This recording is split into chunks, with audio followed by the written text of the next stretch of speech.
Entonces les damos la bienvenida a ellos para la conferencia.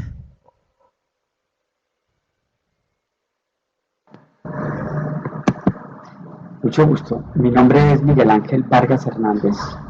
Soy el director de la Corporación para la Educación y las TICs. Hemos preparado una ponencia sobre las barreras de aprendizaje de los adolescentes y jóvenes en la era digital. Esta ponencia que hemos preparado parte de una conceptualización básica y la reflexión inicial que nos anima es entender que la educación ocupa un lugar importante hoy dentro de las políticas de inclusión social. Con esto no es que se quiera afirmar que la educación sea la única o la más importante de las alternativas y de las políticas para la inclusión social.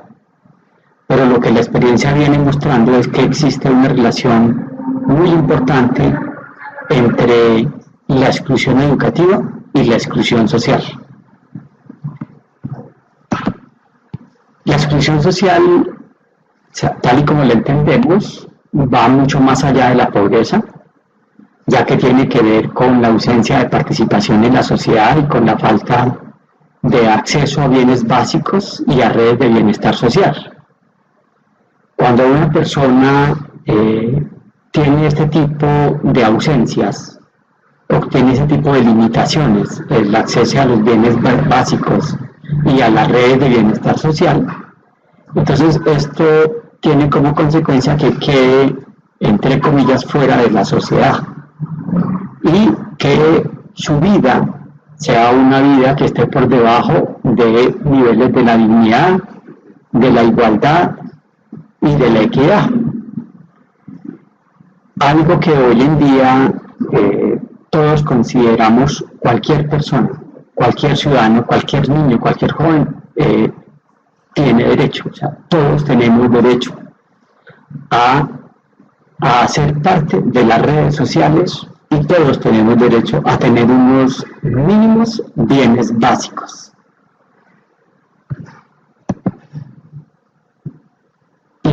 Aquí vamos a hablar de la educación inclusiva como un paradigma educativo que por principio tiene luchar contra las exclusiones sociales. O sea, uno de los principios y tal vez la esencia fundamental de la educación inclusiva es mitigar la exclusión social, impedir que la exclusión social se dé.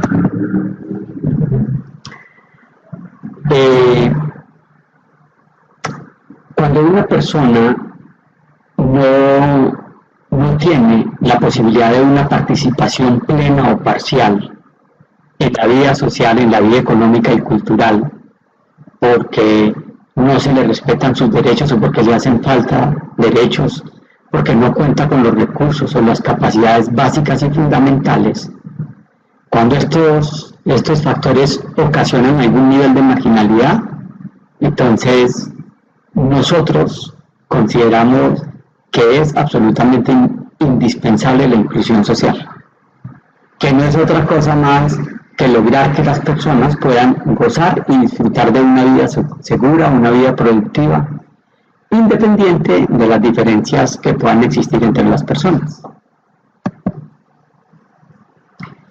Y hablamos que definitivamente una vía de la inclusión social es la educación. O sea, la educación aquí toma un papel importante. Pero para que la educación se constituya en una real vía de inclusión social, necesitamos que existan instituciones educativas con ambientes educativos diseñados para que toda la diversidad de las personas, de las comunidades, independiente de la procedencia social, cultural, ideológica, de las mismas características individuales de las personas, de sus mismas características étnicas, aún de ubicación geográfica,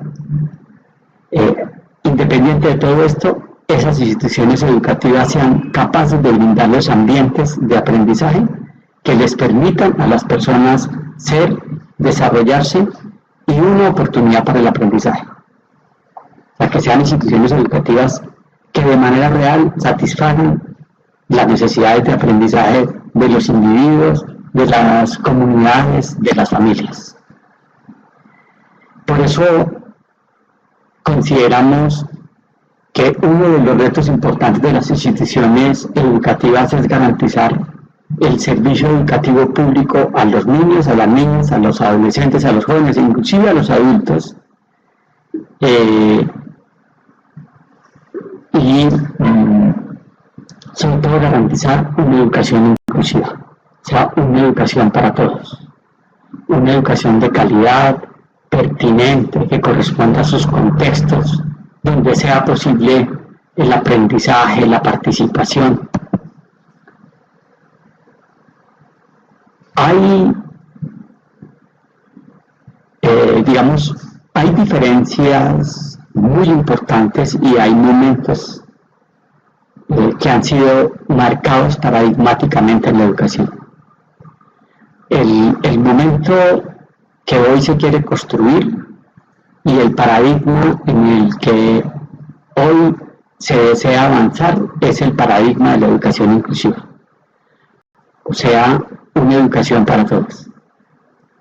Hacer un énfasis importante en una educación que incluya a los grupos de personas independiente de sus características y de sus diferencias. ¿Esto qué quiere decir?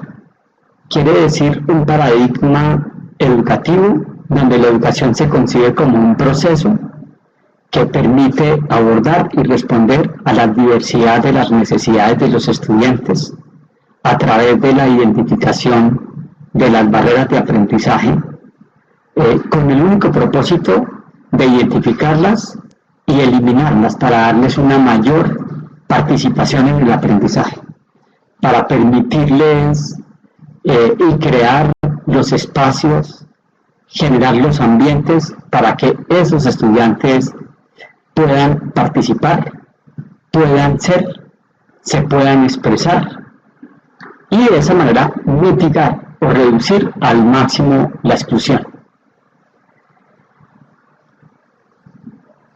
Ahora, muchos teóricos como Echeita, Ainscow y otros investigadores han denominado la educación inclusiva como un reto, como una misión, como una tarea por hacer. La idea de esta ponencia no es detenernos acá, no es centrarnos en mirar cuáles son los principios o las características de la educación inclusiva.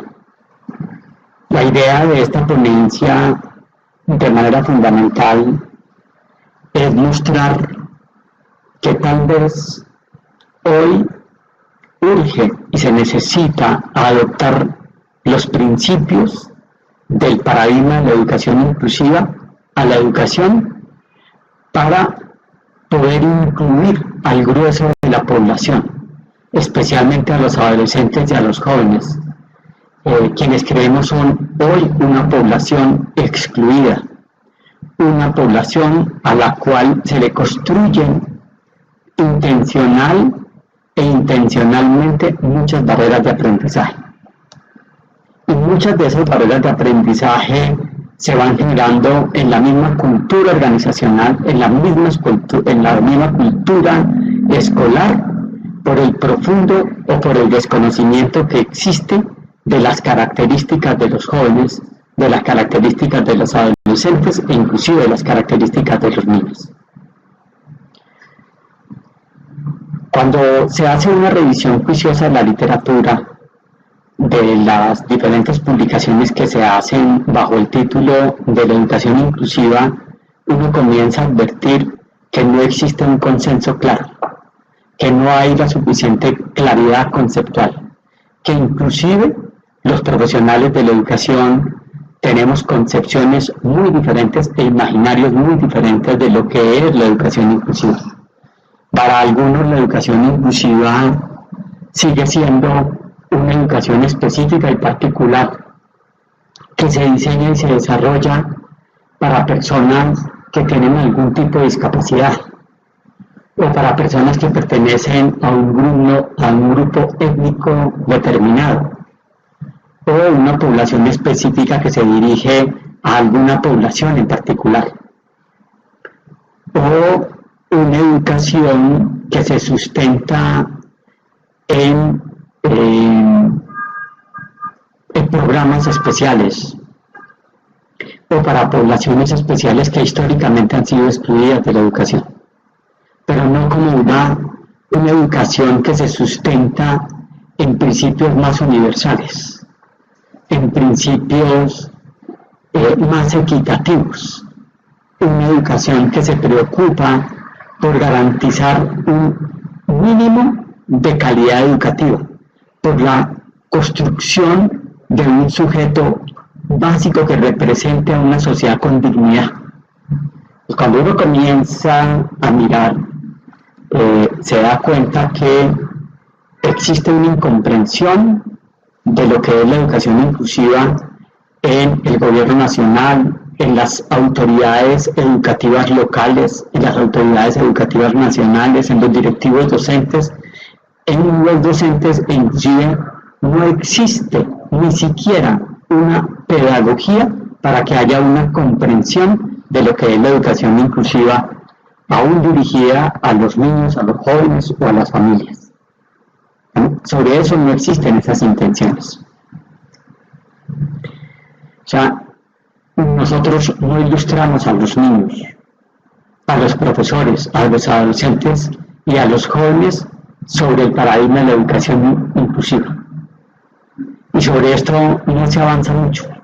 Y no existe inclusive la suficiente fundamentación.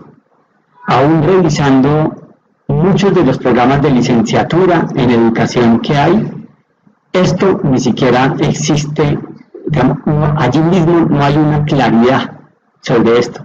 Ni se forman a los docentes o a los profesionales de la educación sobre esto. Si hacemos un balance, tristemente hoy tendríamos que considerar que la política educativa, que las formas de organización escolar, tanto en el sector público como en el sector privado, son como una máquina de exclusión social, son como una máquina de exclusión educativa, son como una poderosa máquina de segregación. O sea, resulta muy paradójico. Cuando nosotros nos hablan de educación privada, generalmente es lo que se divulga en los medios de comunicación, nos la venden como la educación de máxima calidad, como la educación más privilegiada que tiene el país. Sin embargo, cuando vamos y revisamos las instituciones de educación privada a nivel nacional, encontramos que para cada clase social existe una calidad de educación. Entre más alta la clase social, más alta la calidad de educación. Entre más baja la clase social, más baja la calidad de la educación. Esto en el sector privado. O sea, los peores colegios de la educación colombiana están en el sector privado, así como también muchos de los mejores colegios están en el sector privado.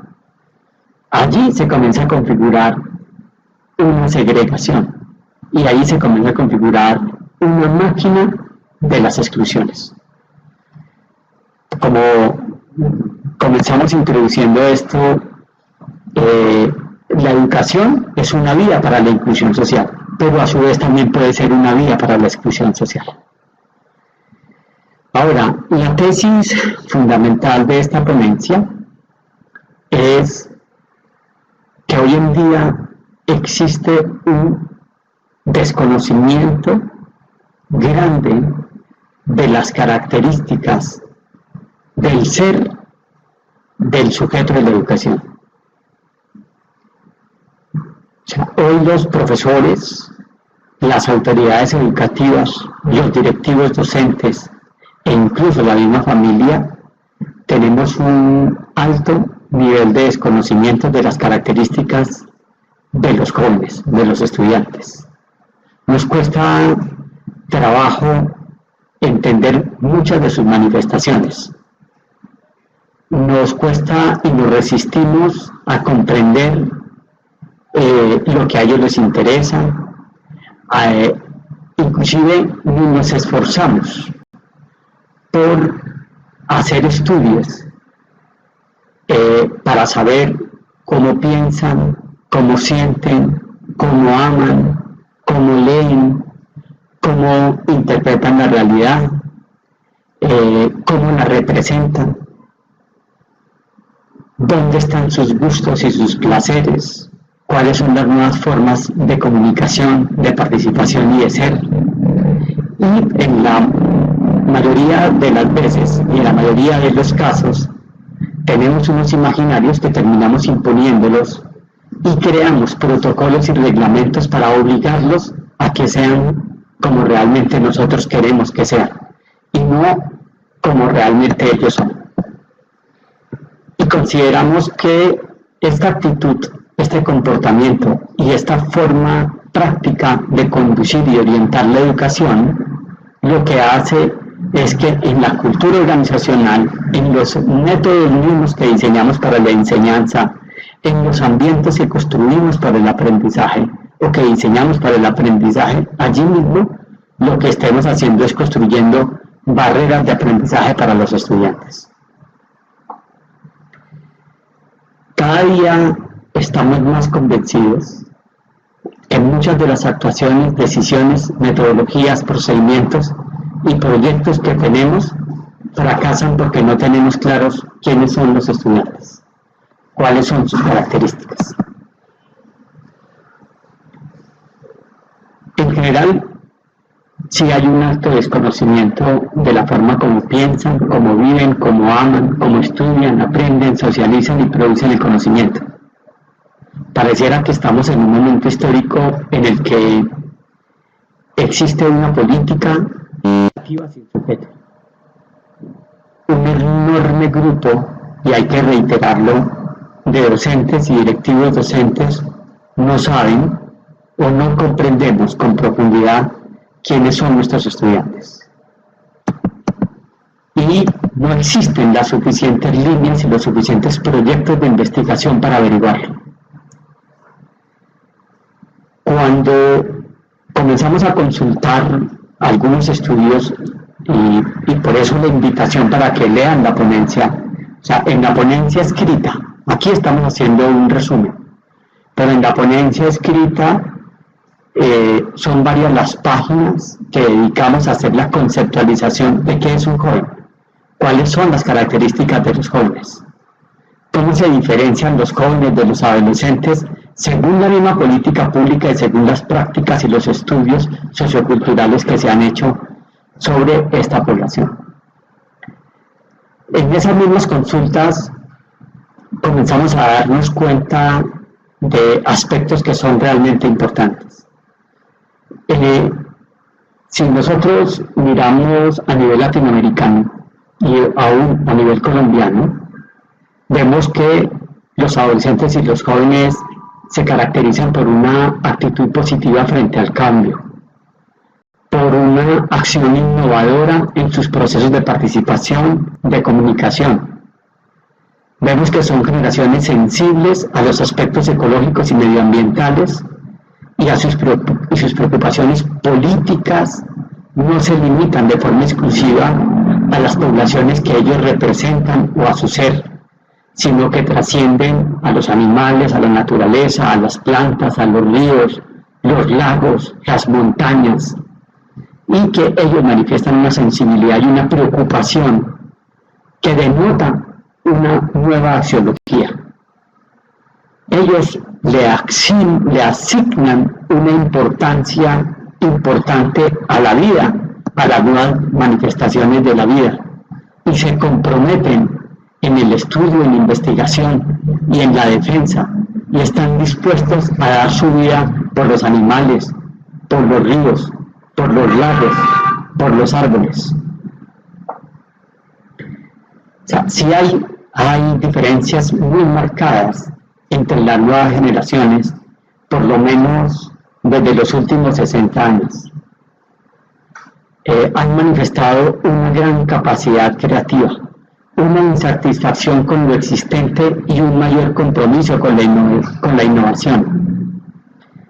No podríamos nosotros desconocer que en los últimos 60 años las generaciones jóvenes, por lo menos en cada década, han innovado y han recreado y se han reinventado en las ciudades.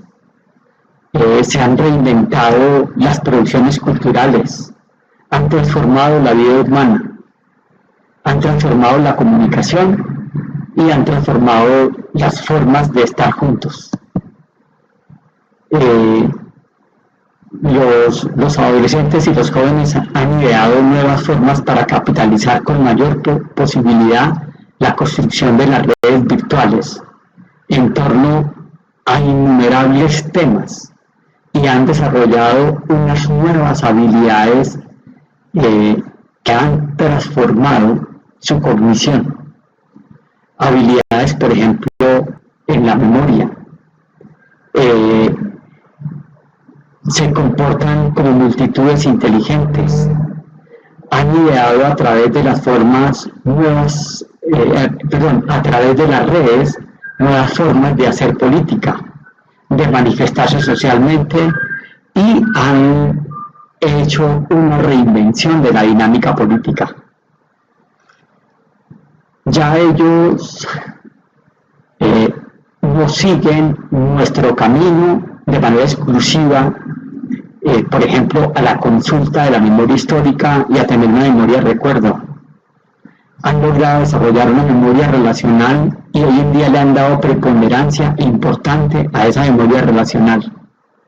Por eso los motores de búsqueda tienen una importancia mayor para ellos.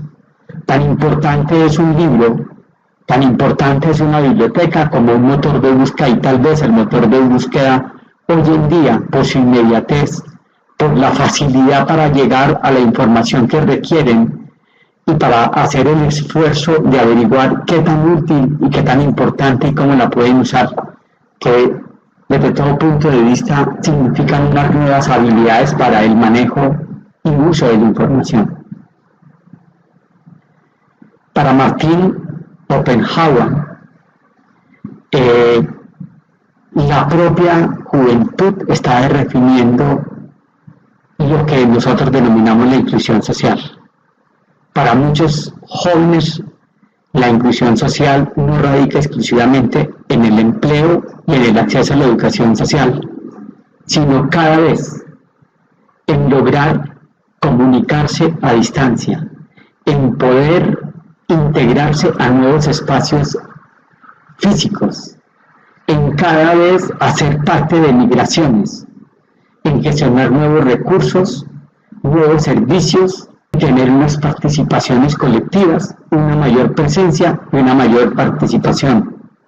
Para ellos, hoy en día, la inclusión social es también tener una expresividad estética y poder ellos mostrarse quiénes son, cómo sienten, cómo aman, y enseñarnos inclusive cómo sus preferencias sexuales, sus preferencias afectivas han cambiado, aún cómo su concepción de cuerpo ha variado radicalmente, cómo ellos han logrado vencer la ideología del cuerpo como pecado, para hacer de su cuerpo más bien un lienzo de comunicación, de expresión, para que la cultura, la sociedad y todos aprendamos a entender cuál es su ser. Desafortunadamente, estos espacios no hemos logrado construirlos en las instituciones educativas, y hoy son muchas las instituciones educativas que han diseñado protocolos, mal llamados manuales de convivencia, amañados, manuales de convivencia que han sido construidos y diseñados para negar toda expresión, para negar la inclusión social de los adolescentes, los jóvenes y los niños, porque los niegan, porque los desconocen. Y no solamente eso, sino instrumentalizan, crean instrumentos leguleyos, porque de eso cada día somos mucho más poderosos, es construir toda una leguleyada para reprimir, para amordazar, para impedir que sean, olvidándose que tal vez nuestra mayor responsabilidad está en crear una institución educativa donde todas sus expresiones tengan cabida, donde todas las variaciones de su ser y toda esa multitud de diferencias tengan un lugar y un lugar para aprender, donde todos puedan acceder un mínimo indispensable para insertarse feliz, productiva y dignamente a la sociedad. Ahora, uno de los impedimentos más fuertes y que no hemos podido superar son las desigualdades sociales y las desigualdades económicas, que finalmente terminan por generar segmentación, esa misma segmentación se manifiesta en las mismas calidades de oportunidades que se brindan de la institución educativa o en la diversidad de instituciones educativas, porque la diversidad de las instituciones educativas de nuestro país está marcada por la calidad de educación que brindan. Nosotros definitivamente como sociedad, como Estado, no hemos logrado hasta hoy una educación donde se preste un servicio educativo de calidad generalizado o con unos mínimos de calidad aceptables para aprovechar las nuevas habilidades, para aprender de los adolescentes y para aprender de los jóvenes. Todo lo contrario, parece ser que todo está pensado para desconocerlos. Por eso, cada día nos convencemos más que las instituciones educativas y el sistema en general requiere hacer suyos los principios de la educación inclusiva para poder brindar una educación para todos, una educación mucho más equitativa. Otro de los obstáculos que uno encuentra cotidianamente en la sociedad es la estigmatización que se hace de los jóvenes y de los adolescentes, que en muchas ocasiones es impulsada por los mismos medios masivos de educación, en donde a los jóvenes y al adolescente se nos presenta como el principal protagonista de la violencia, del consumo de las drogas, de la deserción escolar, de la violencia urbana, de la delincuencia, como individuos faltos de responsabilidad, personas sin valores, maleducadas, ruidosas, y todo ese imaginario se construye y termina permeando, y muchos de los colegas, antes de llegar a una institución educativa o al salón de clase o a los ambientes educativos que se han diseñado, ya estamos prejuiciados, teniendo una imagen de que el joven es sinónimo de pereza, de irresponsabilidad, de desobediencia, y no lo vemos como un sujeto creativo, diferente, eso sí, porque nos cuesta aceptar que la juventud es diferente.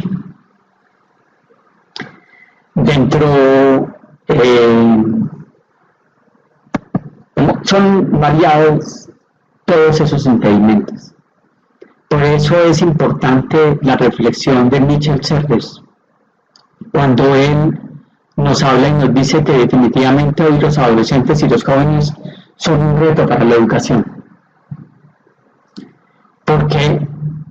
Y son un reto que debe comenzar por aceptar que sin que nos hubiésemos dado cuenta, en los últimos 40 o 50 años, los jóvenes han cambiado tanto que ya no piensan igual que nosotros. Para Serres, pensar es crear. Para Serres, copiar, imitar, plagiar, no es pensar. Es una oportunidad para entrenarse y para aprender a pensar. Pero pensar fundamentalmente es crear. Y ellos, los jóvenes, piensan diferente a nosotros. O sea, ellos creen diferente a nosotros. No tienen ya la misma cabeza que nosotros. Según Serres, ellos ya no habitan el mismo espacio ni lo transitan a la misma velocidad, porque ellos tampoco tienen hoy en día la misma esperanza de vida de la que nosotros tuvimos, ni viven en la misma naturaleza, ni pisan el mismo espacio, y definitivamente no perciben el mundo que nosotros percibimos. Aman de una manera diferente porque ellos ya no aman como nosotros. Y como lo había dicho anteriormente, conocen de otra forma, escriben de otra forma, y ellos ya ni siquiera hablan nuestra misma lengua porque la han recreado y han ideado nuevos lenguajes, nuevas lenguas, nuevas formas de conocer, de ser y de convivir. Todo esto nos lleva a que tengamos que afrontar unos retos para romper o para acabar con esa máquina de exclusión que la política pública colombiana ha creado, que la práctica educativa que se desarrolla en cada una de las instituciones educativas y en los mismos entes territoriales ha creado. O sea, la cultura, nosotros los profesores, las comunidades educativas, la legislación educativa, todos hemos venido construyendo sin darnos cuenta una máquina de las exclusiones. Y uno de los retos es derribarla, es acabarla, es lograr construir una institución educativa y una educación equitativa donde por lo menos le podamos garantizar un mínimo de calidad a los niños, a los jóvenes y a los adolescentes que llegan a ella, para que cuando salgan tengan unas mínimas herramientas para ser felices, para convivir con los otros y para transitar con dignidad productiva la vida. La diferencia es tan abismal que tenemos la imperiosa y urgente necesidad de transformar la práctica educativa y la organización escolar para aprender a conocer a los niños, los jóvenes y los adolescentes, para entenderlos, para acompañarlos y orientarlos en sus procesos de desarrollo personal y de aprendizaje. Esforzarnos más para dejar de imponerles nuestra forma de conocer y entender el mundo, nuestras maneras de querer, de actuar y de sentir, para acabar con esa dictadura ideológica y mítica que le queremos imponer. Si creemos que uno de los retos que tenemos que abordar es preguntarnos y responder de manera magistral y con profundidad quiénes son nuestros estudiantes y no escatimar esfuerzos para encontrar las múltiples respuestas a nuestras preguntas y desarrollar nuevas formas que permitan que ellos, los adolescentes, los jóvenes y los niños puedan ser, expresarse, comunicarse, desarrollar su propia dinámica de aprendizaje para que encuentren en la educación que les ofrezcamos los suficientes motivos para quedarse en ella, para permanecer en ella y culminar los ciclos educativos que comienzan, algunos con mucho esfuerzo o con los grandes esfuerzos de sus familias. Los que la educación nos presenta hoy son los de diseñar y ofrecer una educación pertinente y flexible para que cada uno de los niños, los jóvenes o los adolescentes sientan el deseo de permanecer y continuar su aventura de aprendizaje. Hoy pareciera que eso no lo estamos ofreciendo. Las nuevas generaciones nacen en un mundo altamente impactado por la tecnología digital. Es un mundo al que ellos llegan y que muy rápidamente, aún antes de su nacimiento, aprenden a habitar con naturalidad y con solvencia. Antes de cumplir los 10 años, muchos de los niños ya se han familiarizado tanto con la tecnología que sus habilidades sobrepasan a lo de sus padres y a los de sus profesores, así sus padres sean personas jóvenes.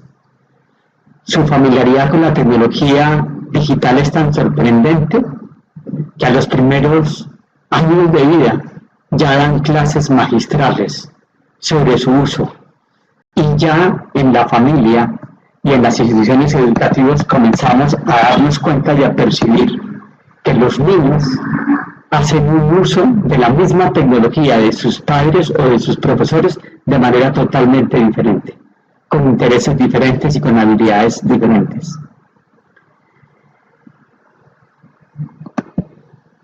El impacto de la tecnología en la información y la comunicación ha finalizado por cambiarnos a todos, por cambiar los ambientes de aprendizaje, por descentrar el salón de clase, por transformar la institución educativa, por transformar los recursos y los medios educativos. Pero pareciera que los docentes, las autoridades educativas y las directivas de las instituciones educativas no nos quisiéramos dar cuenta. Pareciera que nuestro único afán es el de producir reglamentos para prohibir que ellos hagan uso de los adelantos que ellos se han inventado para las nuevas manifestaciones culturales. En el desarrollo de sus subjetividades en la época digital,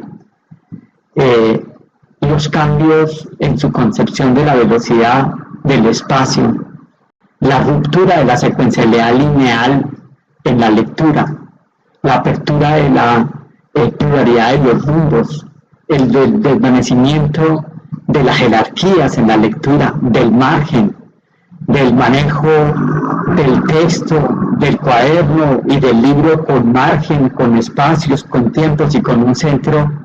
Eso realmente hoy ha cambiado de una manera sorprendente. Las nuevas generaciones poseen una capacidad cognitiva y perceptiva de realizar varias tareas y actividades a la vez. Han desarrollado una capacidad multitarea impresionante que definitivamente ha terminado por radicar eso que nosotros llamábamos la atención focalizada para darle paso a lo que hoy en día se podría denominar una atención distribuida. Son capaces de escuchar la televisión, de escuchar música, de hacer tareas, de chatear y de comer al mismo tiempo, sin que esto se constituya en un conflicto cognitivo y sin ni siquiera sus canales perceptivos tengan un conflicto. Roman Gooden considera que la tecnología para los jóvenes hace parte como una extensión de su cuerpo. Son muchas las reflexiones que existen, desde Cherry Tupten, de Rocío Rueda, de Germán Muñoz, de esa nueva metáfora del cyborg, que hoy en día la podríamos definir como una nueva racionalidad en la que ellos se conciben como máquina, como naturaleza y como cultura, como ese híbrido, un híbrido de naturaleza, cultura, tecnología y ficción. O sea, son muchas las transformaciones. En conclusión, la educación inclusiva es un paradigma que busca el derecho a la educación y que busca de manera especial que todas las poblaciones tengan una acogida en ella, independiente de la discapacidad, de la marginalidad, de la diferencia y de su ser. Muchos son énfasis y los esfuerzos que desde la educación se hacen para producir herramientas, para producir medios, para producir recursos y para hacer diseños técnicos. Pero muy cerca de nosotros están los adolescentes y los jóvenes, a quienes les estamos construyendo de forma cotidiana obstáculos de aprendizaje a causa del desconocimiento que de ellos y de su entorno tenemos. Y creemos que una de las poblaciones excluidas hoy de una educación inclusiva son los jóvenes y los adolescentes. Y creemos que definitivamente urge que la política educativa acoja los principios de la educación inclusiva para que los jóvenes tengan un lugar de expresión, un lugar de ser, y para que de manera consistente los profesionales de la educación y las comunidades educativas nos preocupemos por investigar y crear una práctica para derribar los obstáculos de aprendizaje que el mismo sistema y esa máquina de exclusión ha creado. Muchas gracias. Muchas gracias al doctor Miguel Ángel Vargas. Ha sido muy interesante para nosotros esta reflexión que es fruto de un proceso investigativo muy serio y que nos permite avanzar en reconocer a esta población que es tan importante y que todas las poblaciones diversas tienen jóvenes y están viviendo esta experiencia de las tecnologías de la comunicación mediando sus prácticas comunicativas. Te hemos dado el privilegio de micrófono para que por favor puedas responder las preguntas que te hagan. Si alguien quiere hacer preguntas a viva voz, por favor levanta la mano para poder asignarle micrófono. O si no, entonces vamos a ir leyendo el chat para poder realizar las preguntas. La primera pregunta que aparece es ¿cómo se pueden implementar estos diseños, algunos diseños pedagógicos que tengan en cuenta esta subjetividad de los jóvenes hoy en día con las tecnologías de la comunicación? Esa sería la primera pregunta que te haríamos, doctor Miguel Ángel.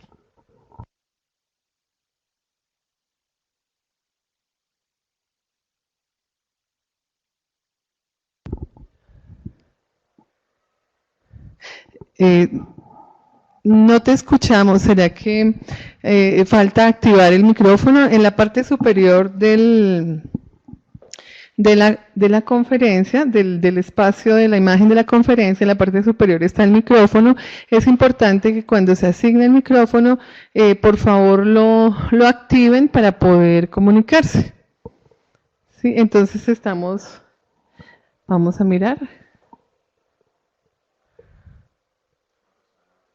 Sí, entonces le asignas micrófono a la persona que levantó la mano para que realice la pregunta y al doctor Miguel Ángel Vargas para que él está escribiendo, sino que yo desde donde estoy no puedo ver. Voy a mover un poco esto para...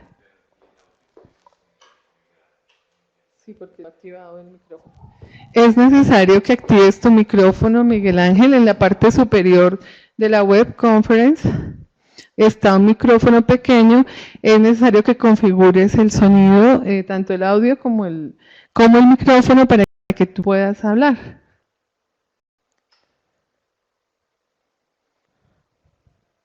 Pero si él no me escucha.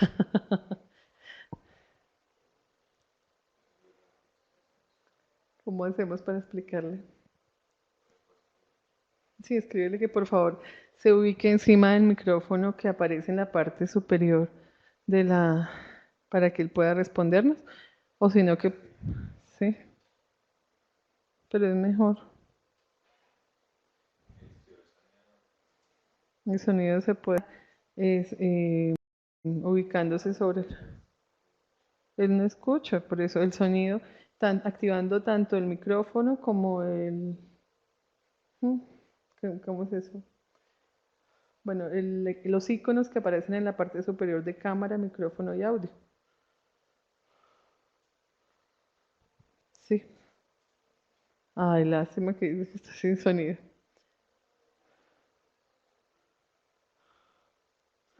También vamos a ver.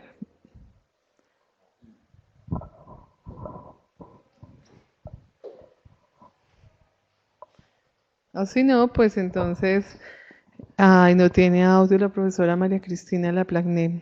Debe ser lo mismo. ¿Por qué no miras ahí si hay algún problema? No, es que no tienen audio, que no están escuchando.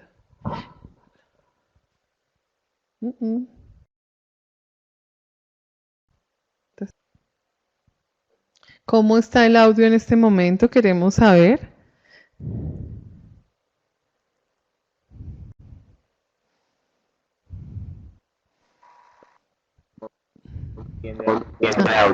Gracias, Samuel. Debe ser que sus conferencistas no han activado el... Bueno, ahora escuché a alguien más. Ay, lástima que no tiene... Entonces, sería pedirles que... Bueno, entonces sería... El sonido para quienes han venido trabajando con nosotros está bien activado. Sin embargo, falta que lo configuren en los computadores de cada uno. Esa parte.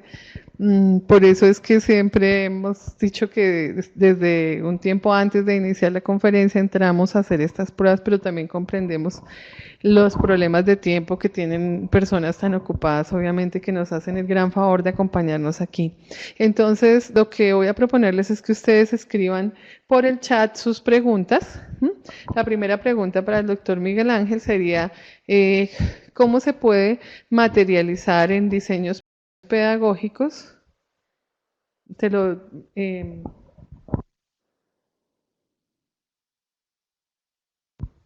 ¿Cómo se puede materializar en diseños pedagógicos? En diseños pedagógicos con TIC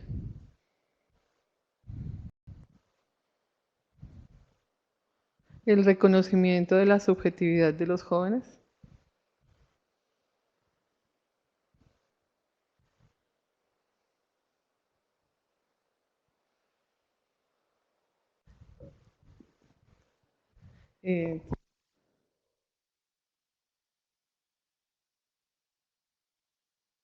Le hemos escrito, puede ser por el chat que él nos responda.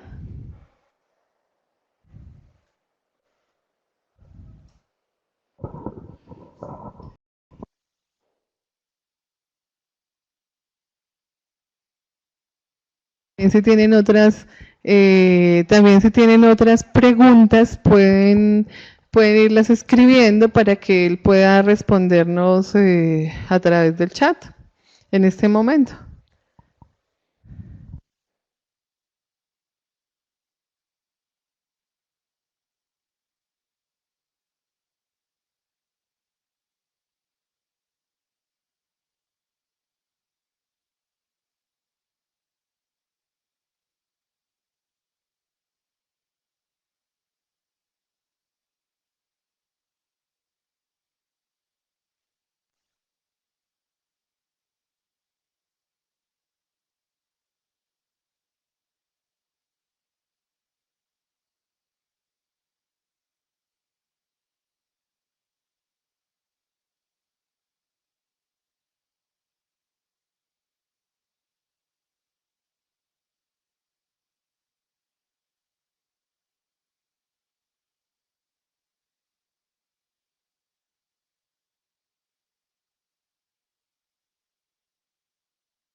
Bueno, entonces, mientras el doctor Miguel Ángel sigue respondiendo vía chat,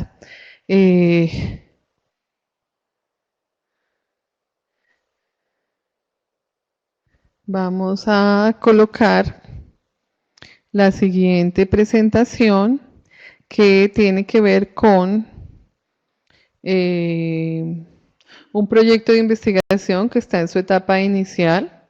Es un proyecto de investigación de la Escuela de Ciencias de la Educación. Lo va a presentar la profesora Diana Marcela Pinto Parra.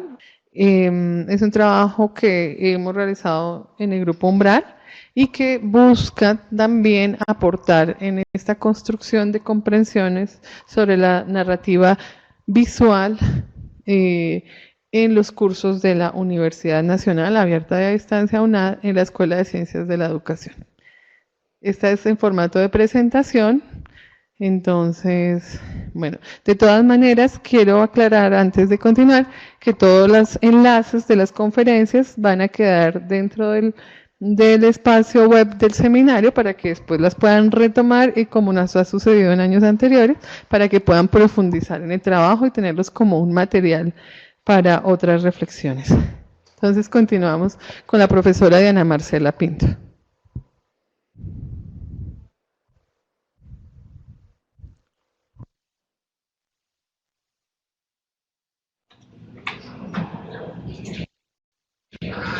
Mediación pedagógica de la narrativa visual en los cursos virtuales de la Escuela de Ciencias de la Educación de la Universidad Nacional Abierta y a Distancia.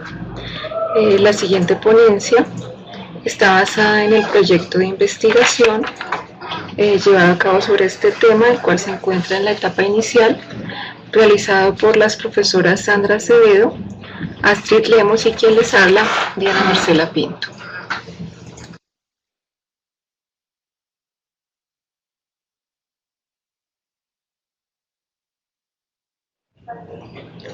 La educación tradicional se ha basado en la transmisión de conocimiento por parte del docente y la recepción de este por parte del estudiante, poniendo así como principal actor del proceso formativo al docente.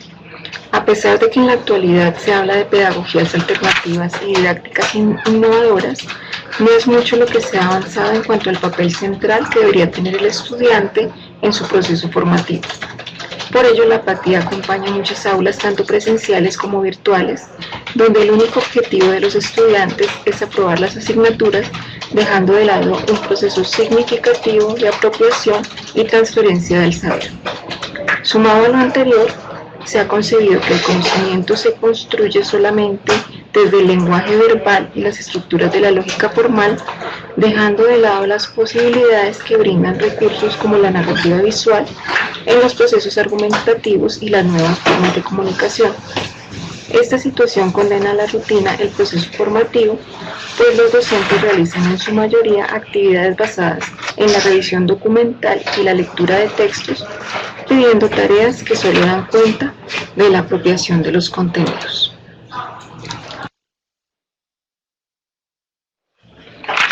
Ahora bien, en este parco panorama, las tecnologías de la información y la comunicación, TIC, ya han estado presentes en diferentes espacios y ámbitos cotidianos, se han venido filtrando como una opción a la educación tradicional desde perspectivas no lineales y haciendo del aprendizaje un proceso más interactivo.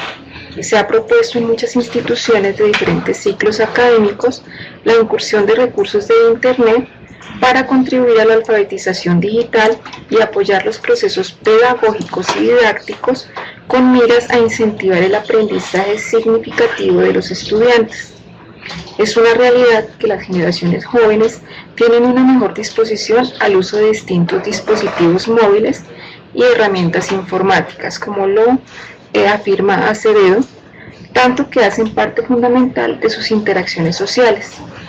Según Barragán Gómez, la comunicación mediada desde estos espacios ha llevado a una mayor utilización de la imagen como medio de economía en el uso del lenguaje. Es común encontrar recursos visuales en las conversaciones de los jóvenes y la circulación de imágenes con altos contenidos semánticos que resultan bastante significativos en su configuración de mundo. Por lo anterior, se hace necesario indagar en estas nuevas formas de comunicación mediadas por las TIC, donde las narrativas visuales y más concretamente la imagen es pilar de la construcción de significados y hace posible la emergencia de subjetividades que permiten su expresión en el ámbito simbólico. El espacio educativo puede apropiar estas realidades e integrarlas en sus procesos pedagógicos para motivar a los jóvenes a asumir su formación con mayor grado de motivación y participación. Con instrumentos de evaluación adecuados, se puede lograr optimizar las mediaciones pedagógicas utilizando medios alternativos y novedosos como las narrativas visuales.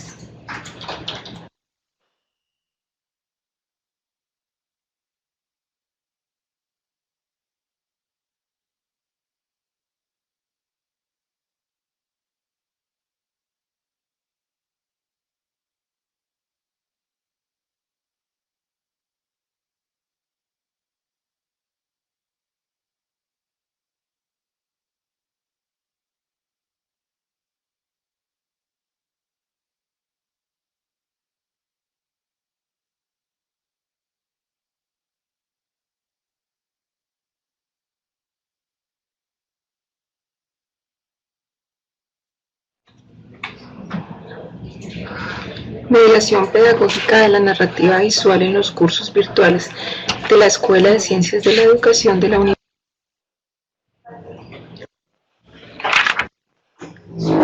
Por lo anterior, se hace necesario indagar en estas nuevas formas de comunicación mediadas por las TIC, donde las narrativas visuales, y más concretamente la imagen, es pilar de la construcción de significados y hace posible la emergencia de subjetividades que permiten su expresión en el ámbito simbólico. El espacio educativo puede apropiar estas realidades e integrarlas en sus procesos pedagógicos para motivar a los jóvenes a asumir su formación con mayor grado de motivación y participación. Con instrumentos de evaluación adecuados, se puede lograr optimizar las mediaciones pedagógicas utilizando medios alternativos y novedosos como las narrativas visuales.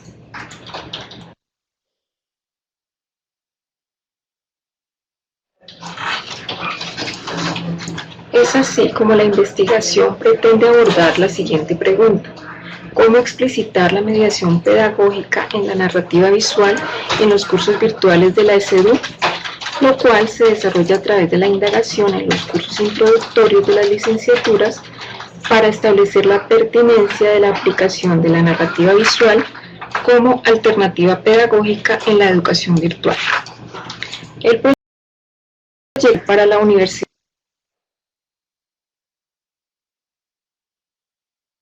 Nacional Abierta de Distancia porque permite materializar su modelo pedagógico, contribuciones concretas al rol de mediador como agente propiciador de la formación integral y el aprendizaje de los estudiantes.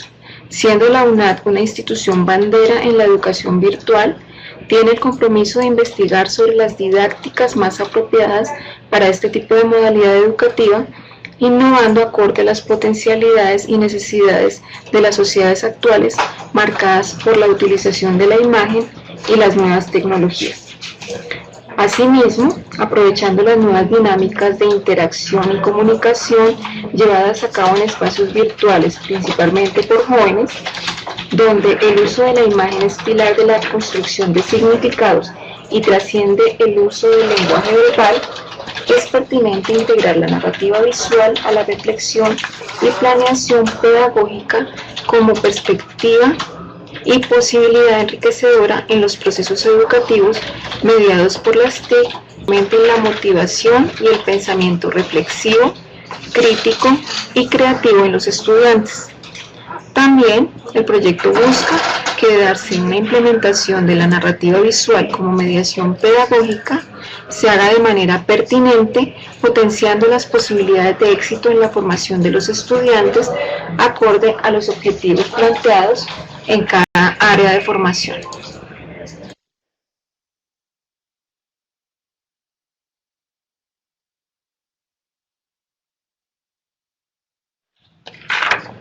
Marco conceptual.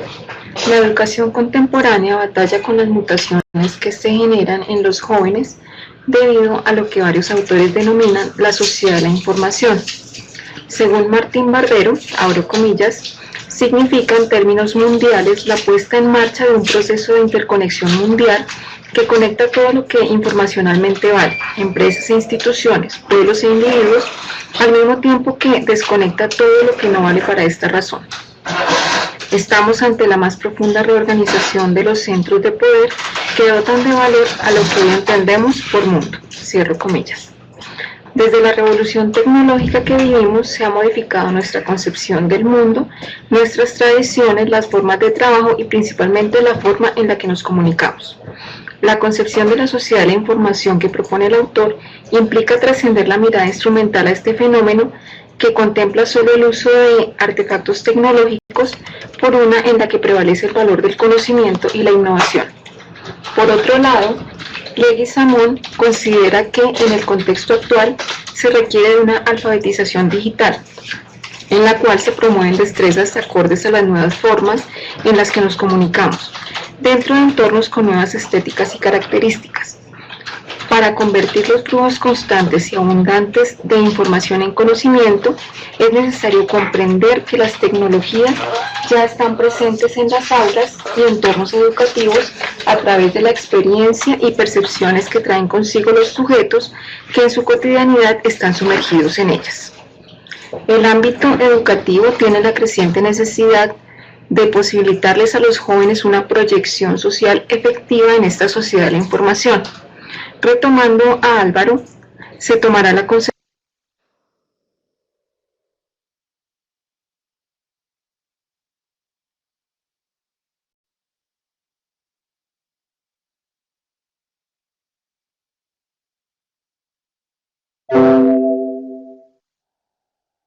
de joven que él plantea, en la cual se define un rango entre 15 y 29 años.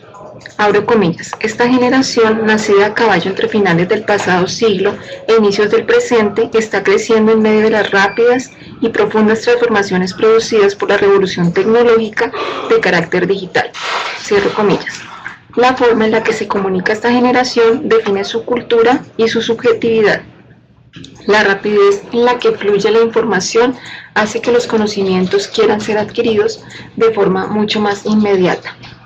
En este sentido, Acevedo plantea que es necesario implementar estrategias que superen aún más las formas tradicionales de formación y no solo la alfabetización hacia las tecnologías de la comunicación. Se requiere una mayor inclusión de las narrativas que se acerquen a los intereses de los jóvenes en sus contextos y prácticas comunicativas en su cotidianidad, dentro y fuera del entorno escolar, para propiciar el despliegue subjetivo en todas sus potencialidades y así lograr la formación integral.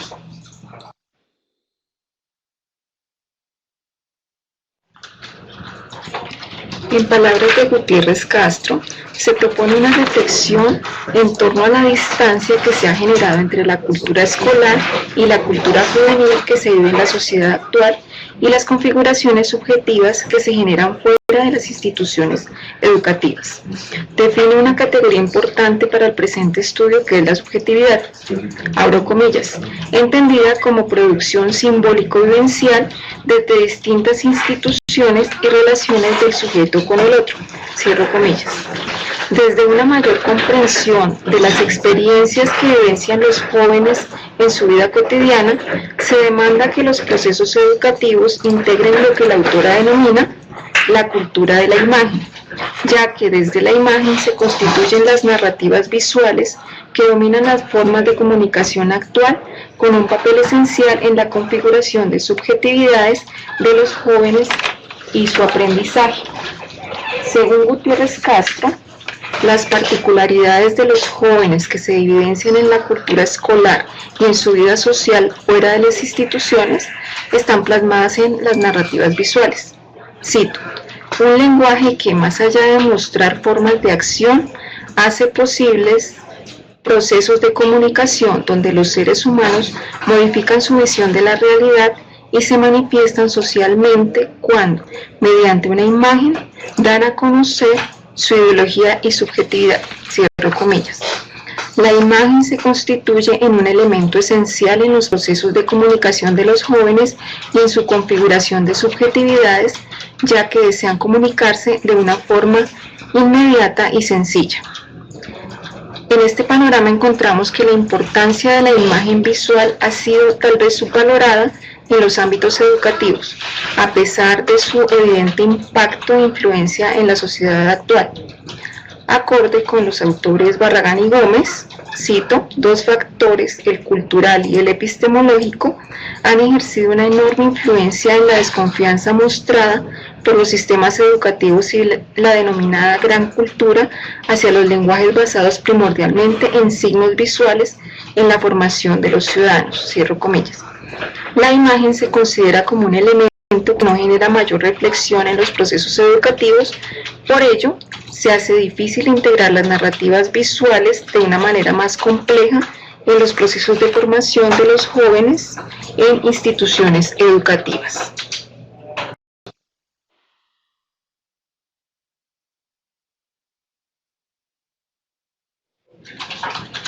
La imagen, según Barragán y Gómez, cito, es un producto social y como tal vehicula sistemas de creencias. No hay imágenes neutras, puesto que obedecen a un proceso intencional que no coincide necesariamente con los usos que el creador u otros sujetos hacen de ella. Debe anotarse que el éxito de la imagen frente a los demás sistemas de comunicación, especialmente frente al código verbal escrito, es apabullante y lo es en esencia por una aparente economía cognitiva. Cierro comillas. Desde una perspectiva pedagógica y didáctica, se busca posibilitar desde el uso de la imagen el ir más allá del consumo comercial y posibilitar el desarrollo de un pensamiento crítico y reflexivo. Al referirse a los autores a una economía cognitiva, se hace énfasis en la concepción que se suele tener frente a la imagen como un elemento que permite ampliamente el aprendizaje profundo o transformaciones reales en los sujetos.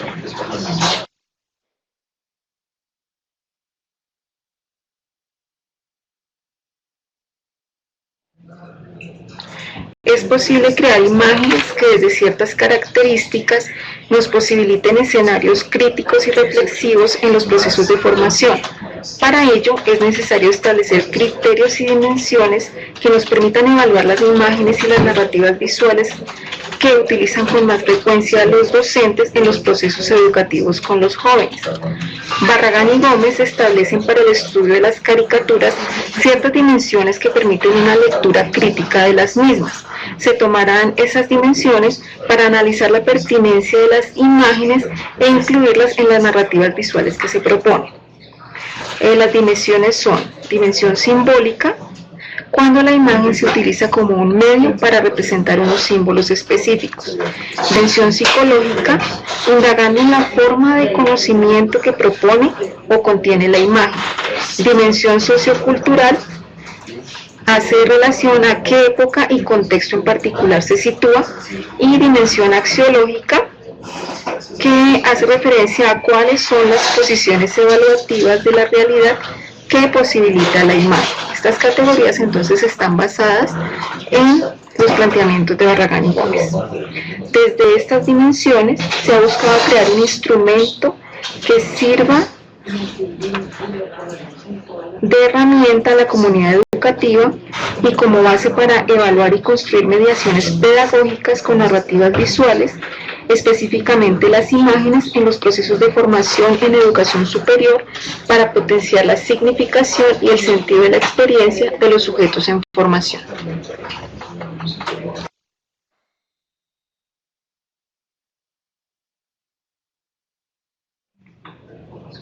Metodología. Esta investigación es de corte cuantitativo, desde la cual se establece un boceto de análisis que busca indagar las dimensiones y criterios que contienen las imágenes y las narrativas visuales en las propuestas pedagógicas de los cursos virtuales.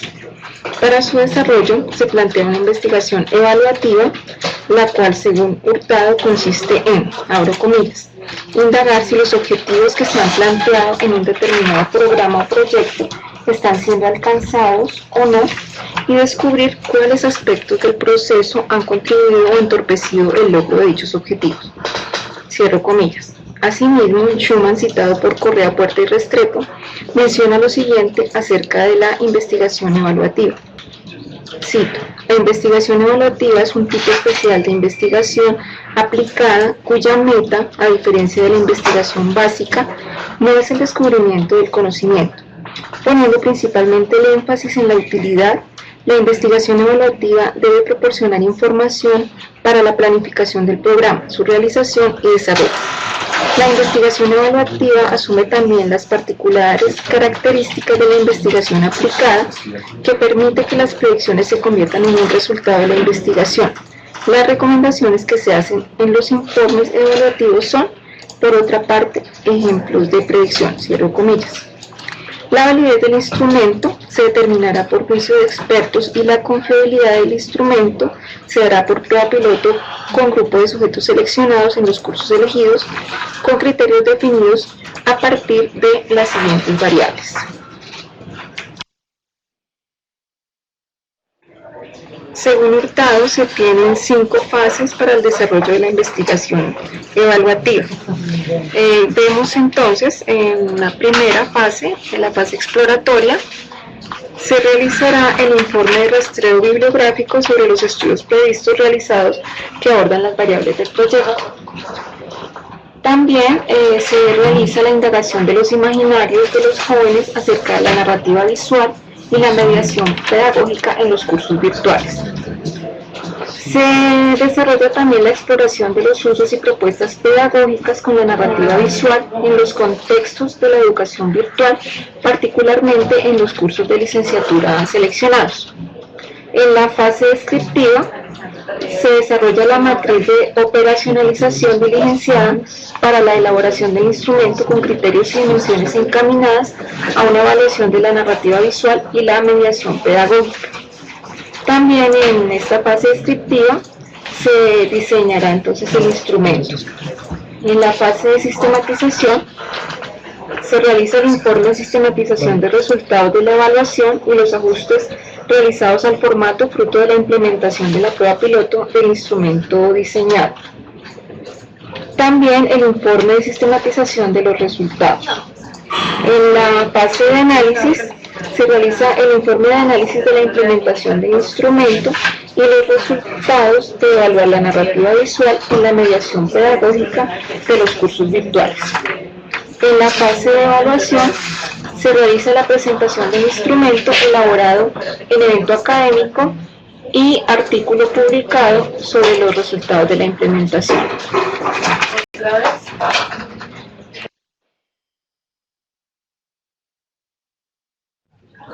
Para complementar aspectos fundamentales de este proyecto evaluativo, se presenta también el mapa de variables que permite evidenciar la operacionalización de las variables en relación con el cumplimiento de los objetivos de investigación en el proceso de construcción del instrumento. Vemos en el cuadro entonces los objetivos. En el objetivo 1, determinar parámetros para evaluar la mediación pedagógica en la narrativa visual de los cursos virtuales seleccionados de las licenciaturas de la Escuela de Ciencias de la Educación. La variable es evaluación y las dimensiones son parámetros, ámbitos, criterios, metodologías y actores. Para el objetivo 2, identificar las dimensiones, criterios e indicadores de la mediación pedagógica en los cursos virtuales seleccionados de las licenciaturas de la Escuela de Ciencias de la Educación.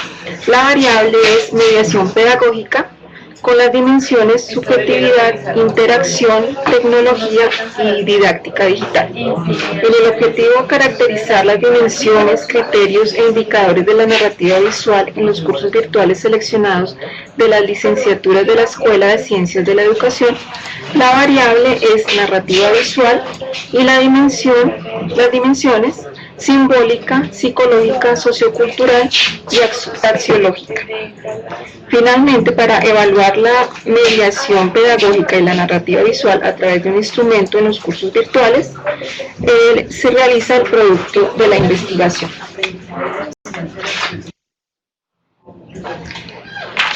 En el cronograma de trabajo se propone un periodo de 24 meses y 9 etapas para el desarrollo de la propuesta de investigación, tal como se muestra en el cuadro. Entonces este cronograma nos va a mostrar el desarrollo de las actividades que ya relacionamos anteriormente en la metodología y también en el mapa de variables. Resultados esperados. Con el desarrollo de este proyecto se espera la construcción de un instrumento que permita revisar las mediaciones pedagógicas de la narrativa visual en los cursos virtuales introductorios de la Escuela de Ciencias de la Educación de la UNAD y con ello contribuir a la implementación pertinente y eficaz de nuevas didácticas que se adapten a las necesidades de las sociedades actuales y motiven a los estudiantes a formarse desde un pensamiento reflexivo, crítico y creativo para adquirir un aprendizaje significativo.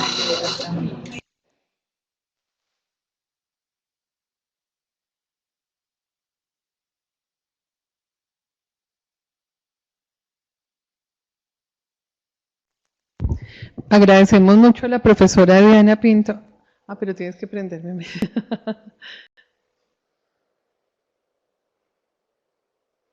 Bueno, muchas gracias a la profesora Diana Pinto por la exposición del proyecto.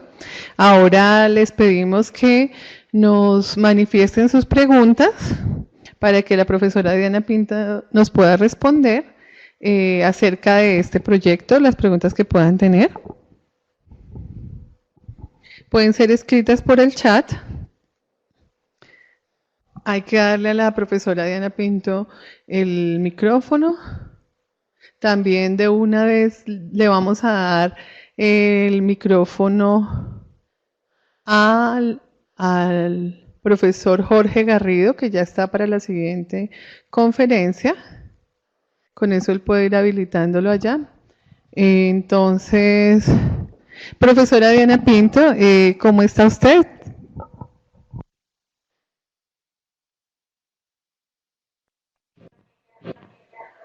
Muy buenos días. Sí, te escuchamos. ¿Cómo estás? Muy bien, profesora Sandra, pues agradecer este espacio que tenemos para poder compartir sobre estas temáticas que creo que están como muy relacionadas y que nos sirven para retroalimentarnos y poder tener unos óptimos productos de investigación que van a contribuir a nuestros estudiantes en la comunidad de estos ámbitos educativos. Muchísimas gracias. Miramos en el chat si hay preguntas, por favor. Lo interesante con este proyecto también es que es una propuesta muy relacionada con la reflexión crítica que realizó el doctor Miguel Ángel Vargas en la primera conferencia del día. Es una alternativa de investigación sobre estas prácticas comunicativas de los jóvenes, teniendo en cuenta esta categoría tan importante que es la narrativa visual. Profesora Diana, para usted, ¿cuál es, digamos, la esencia en relación con lo subjetivo que nos posibilita el trabajar la narrativa visual en los cursos? Como pues muy bien lo dijo, la profesora está bastante relacionada con la ponencia anterior, donde se llama la atención sobre esta población tan importante y tan olvidada a veces, en el sentido de que está estigmatizada y no nos detenemos a mirar cómo son esas interacciones, cuáles son sus intereses, y precisamente esto es lo que se busca, ¿no? A partir de cómo ellos están construyendo esas nuevas formas de comunicación, esas nuevas significaciones, desde esas interacciones a partir de las tecnologías y sobre todo el uso de la imagen, cómo podemos tomar eso y llevarlo a nuestras aulas, a todos estos procesos formativos para que ellos puedan enriquecerse y no solamente nosotros estemos dándoles un conocimiento, sino que ellos puedan, a partir de la utilización de estos recursos, construir el conocimiento acorde a sus propias necesidades, lo cual va a enriquecerlos a ellos como personas y, por supuesto, a esos ámbitos también en los que ellos están interactuando en su cotidianidad, que están fuera del espacio como tal educativo, ¿no? Ellos van a incidir en estos contextos y así pues vamos a lograr que se dé como un uso crítico también de estos recursos. Sí, muchísimas gracias, profesora Diana. Por ahora no hay más preguntas, pero como les he dicho, durante el proceso en el seminario, en el espacio web del seminario, quedarán ubicadas las conferencias para que ustedes puedan interactuar con las preguntas y respuestas o a través del Twitter que hemos dispuesto para eso y que también aparece en el espacio web del seminario. Vamos a pasar ahora a la conferencia titulada Postconflicto, el peligro está en la comunicación, del doctor Jorge Garrido. Lo voy a presentar. Él es consultor cubano-español de comunicación personal y procesos de incomunicación, especialista en entrenamientos de grupos de trabajo, negociación y ventas. Más de 40 años de experiencia. Creó una metodología propia dedicada al manejo de barreras comunicativas y el miedo escénico. Ha entrenado a más de 1.350 personas en Colombia.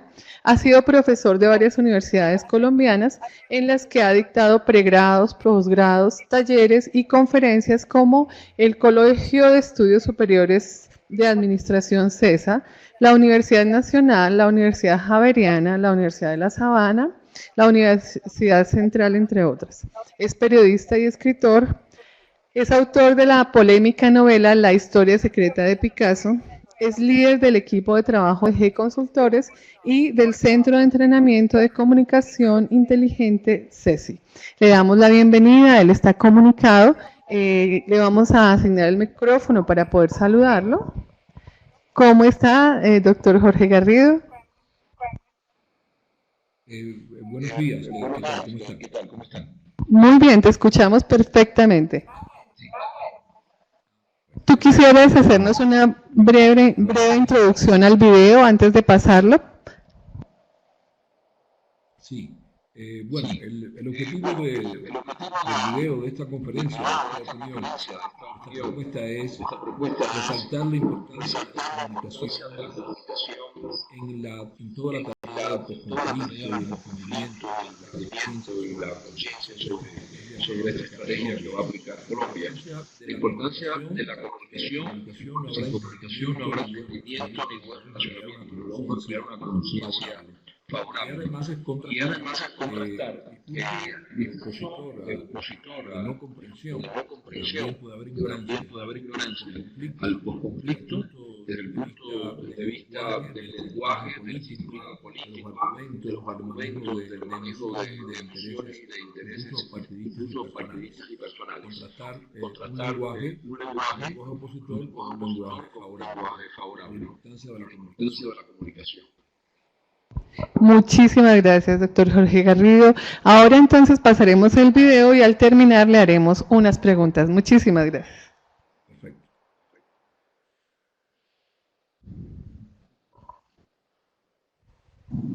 La palabra de moda en Colombia, el posconflicto. Y nosotros decimos, el peligro está en la comunicación. Quizás el problema esencial es que Colombia, o buena parte de los colombianos, no conciben, no imaginan la paz. Y quizás el segundo problema, derivado del anterior, es que no entienden cómo ha de lograrse el fin del conflicto, y mucho menos los sacrificios que entraña. Sin embargo, el movimiento a favor en las últimas semanas de julio ha sido notable, ha crecido la cantidad de personas, el porciento de los colombianos, que de alguna manera empiezan a tener conciencia, a entender, a concebir y respaldar el fin del proceso de paz.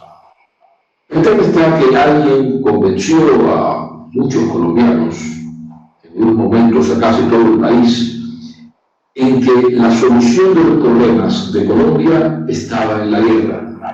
La guerra, ¿qué es la guerra? El odio a la conciliación. ¿De qué estamos hablando? Estamos hablando de comunicación. Comunicar es una acción de entendimiento y de relacionamiento por encima de todo. El consenso es imprescindible.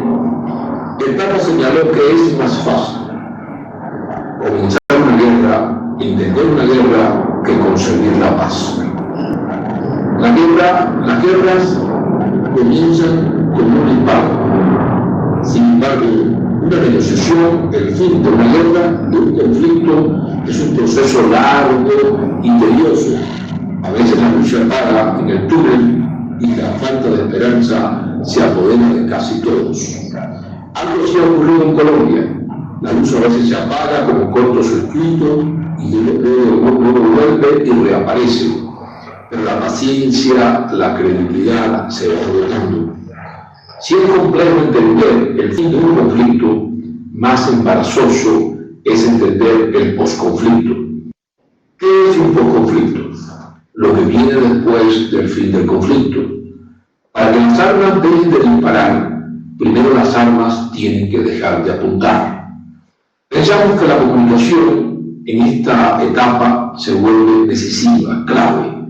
Si algo ha fallado en el proceso de la paz, en el proceso del fin del conflicto, es el convencimiento. Los enemigos del proceso y del posconflicto han sido más activos, claros, convencidos, efectivos, dramáticos, creadores de miedo, manejadores de argumentos que lo que ha hecho el gobierno, los partidos que apoyan el fin de la guerra, las organizaciones sociales que la respaldan. Si algo ha sido mal manejado, ha sido la pedagogía. Si algo necesita el proceso, son los voceros. Firme, persuasivo, coherente, la convicción se vuelve clave. Una voz resuelta que ha fallado y que no tiene que ser precisamente el presidente, es que el presidente a veces ha aparecido como un hombre solitario hablando de la paz. ¿Y cómo debe ser la comunicación en posconflicto? Preguntamos. Primero hay que evidenciar, demostrar, aportar todos los datos posibles de lo que sería el argumento clave. ¿Cómo es Colombia hoy? ¿Cómo será Colombia tras el posconflicto? Por ejemplo, los datos mínimos. Nadie habla o casi nunca de cuántas víctimas se ha ahorrado el país en los últimos meses desde que comenzó la tregua entre ambos bandos. ¿Y cuántos se ahorrará? ¿Qué necesita el posconflicto? Primero, entender lo que significa la paz. Eso es el punto de partida. La paz que no tiene el país desde hace décadas. La paz militar, la paz social, la paz de entendernos, la paz económica, la paz política, sin polarización extrema. Segundo, ¿qué traerá la paz? Los datos evidentes en todos los campos, desde el presupuesto militar hasta los programas sociales, las inversiones, la economía. Tercero, la conciencia, el cambio mental, y es lo más difícil, es cambiar el pensamiento, la forma de enfocar, de pelear en vez de disentir. Todo indica que la comunicación se convierte en una pieza indispensable. Pero alto, hay un gran peligro. El lenguaje que se opone a todo trance al proceso emplea un arma muy peligrosa, el simplismo político. ¿Qué es esto? En la historia, salvando la distancia del tiempo y la circunstancia, incluso de los caudillos, se han empleado muchas veces. Los argumentos, mientras más instintivos, primarios, simples, directos al corazón, generadores de miedo y odio, son más efectivos en los sectores más amplios de la población. Leas el recurso exitoso de Donald Trump: despertar el instinto primario, animal, personalista, incitar el miedo a los otros de cualquier manera como pueda en el escenario colombiano, ser un fantasma de ciertas corrientes, como ejemplo más elocuente y simplificador. Muchos llegan a creer tal absurdo.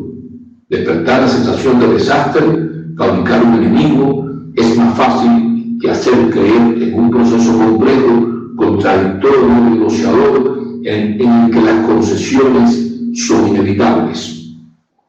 ¿Qué hay que hacer? Todo lo contrario del simplismo político, pero con argumentos esperanzadores, concretos, prácticos, de ilusión real, describir bien cuál será el paisaje después de la batalla, lanzar unas ideas bien orientadas, sólidas, respaldadas con datos, sin olvidar la emoción razonable y real, describir el escenario de la paz.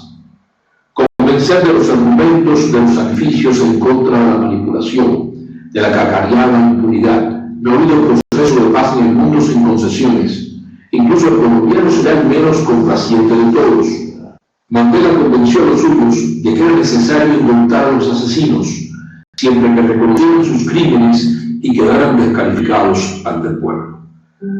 Dicen que a la FARC se les ha dado todo lo que han pedido. Si se firma el fin del conflicto, la guerrilla más vieja del mundo, habrá hecho todas las concesiones que puede hacer un ejército derrotado tras una larga contienda. ¿Cuáles son? Habrán renunciado a la guerra y aceptado de hecho la inviabilidad y el fracaso de la subversión. Reconocerán sus crímenes hasta un punto, aunque nunca totalmente. Habrán entregado las armas, disolverán su ejército, aceptado algún tipo de sanción, repararán de alguna manera sus víctimas y se convertirán en políticos y no en guerreros. ¿Quieren más? Solo a cambio de no ser juzgados severamente.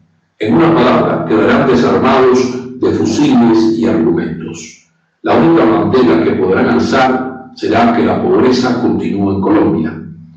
El país necesita, por tanto, una campaña pedagógica, no agitadora, no propagandística, sino consciente, y necesita que hablen los voceros contundentes con capacidad de influencia. ¿Dónde están los líderes de opinión? Los políticos tendrán que escoger entre sobrevivir en medio de la conciliación, aunque con reparos admisibles, o levantar barricadas de odio. Los enemigos o no convencidos pasarán de bando o terminarán en la inocua bancada de los enemigos de la averencia.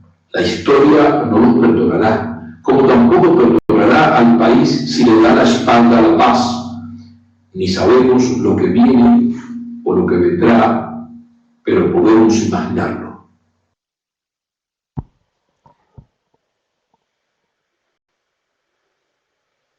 Muchísimas gracias, doctor Jorge Garrido.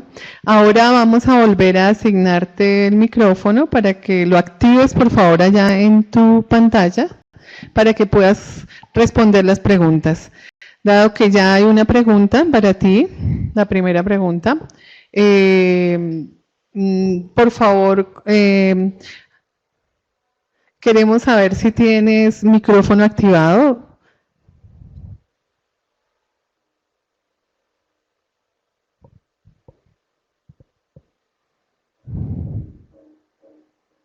¿Será que sí? Ah, sí. Bueno, entonces, ¿nos saludas, por favor? De nuevo. Estoy aquí dispuesto a preguntar. Gracias. Mira, la primera pregunta es, ¿cómo podemos trabajar en nuestra vida y en los espacios escolares la comunicación para construir la cultura de la paz? Bueno, por ahí se siembra lo que pasará con la reacción de las nuevas generaciones. Yo pienso que en la educación, en los niños sobre todo, hay que sembrarlos con ejemplos también simbólicos, ejemplos de carácter emocional. ¿Se escucha bien lo que estoy diciendo? ¿Me escuchan? Sí, te escuchamos bien. Hay un poco de reverberación porque hay algún retorno de otros micrófonos, pero tranquilo, yo estoy tratando de cerrar mi micrófono, nosotros vamos a cerrar el nuestro para que tú puedas hablar. Entonces, tranquilo. ¿Ya? ¿Ahora? No estoy escuchando. ¿Ya? ¿Ahora? Continúa, está muy bien. Lo que pasa es que yo cierro el micrófono para que no se escuche reverberación. Bueno, ¿se escucha? ¿Sí? ¿Escucha? Sí. Bueno, en los niños hay que hacerlo de otra forma, pero con el mismo propósito, ¿no? Y con los mismos elementos argumentales. Lo que formalmente tiene que haber ciertas diferencias. Utilizar mucho los símbolos, los sentidos, los ejemplos más cercanos a ellos. A valorar, por ejemplo, la familia, la importancia de la familia en un proceso de paz y la importancia sobre todo del futuro, porque los niños piensan en futuro, qué van a hacer cuando sean grandes. El mundo que va a cambiar y que va a ser muy diferente a este si se logran todos los presupuestos de la paz. Entonces yo pienso que aunque tiene que haber un poco más de simpleza en el sentido de elementos más cercanos, se pueden utilizar como ejemplo de colores, de símbolos, de tipos de sonidos y de argumentos más cercanos a ellos. Y pensar en la familia y pensar también en el futuro de ellos como personas inteligentes, y qué es lo que van a aportar, es decir, su participación en ese proceso.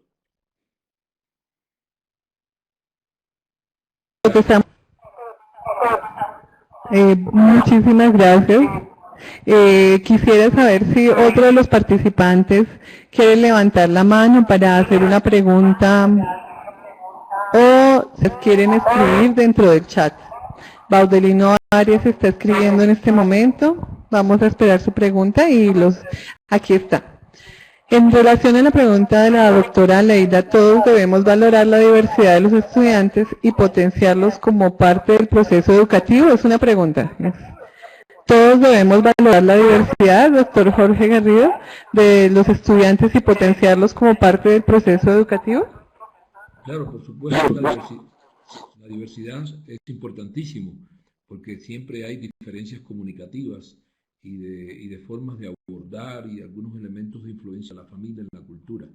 Sí hay que primero trabajar las diversidades. Hay niños, por ejemplo, que reciben la influencia directa de las ideas de los padres, en un sentido o en otro, y a veces en posiciones extremas.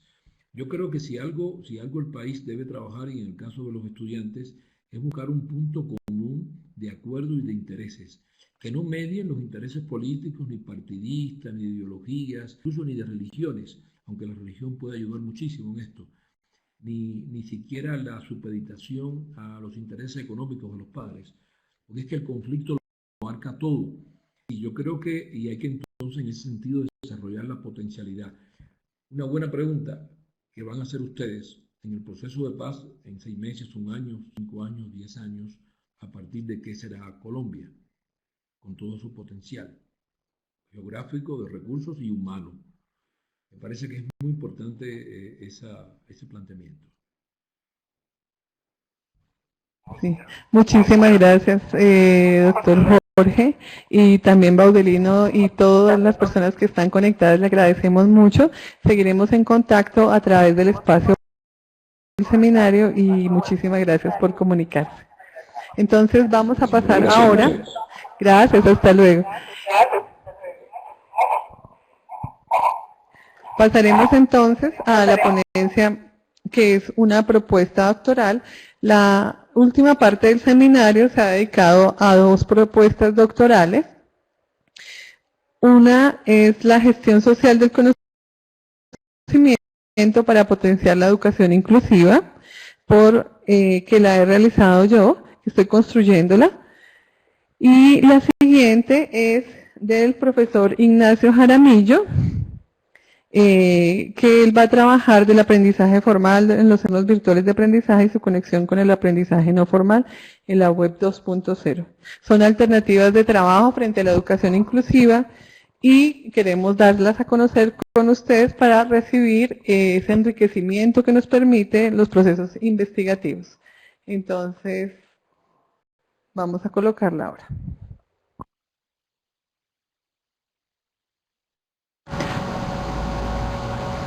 Presento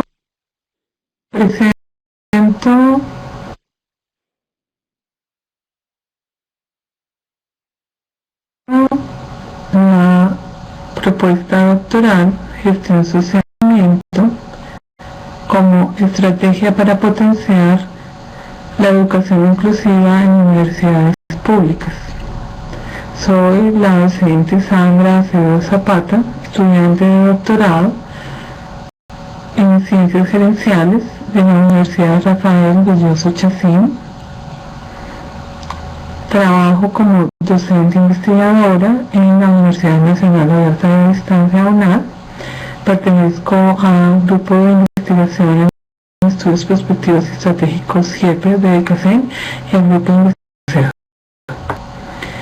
El planteamiento del problema, ya que estoy en la primera etapa del desarrollo de mi tesis doctoral. Entonces todavía no hay diseño metodológico, eso es importante aclararlo. Estoy en la etapa inicial, por tanto en este planteamiento tengo las siguientes preguntas. ¿Cómo lograr la socialización y conocimiento de las diversas naciones para que se Sandra Acevedo Zapata, estudiante de doctorado en Ciencias Gerenciales de la Universidad Rafael Belloso Chacín,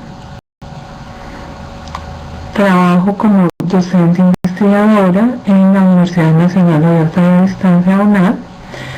Pertenezco al grupo de investigación en estudios prospectivos y estratégicos GIEPE de ECACEN y al grupo de investigación ECEO.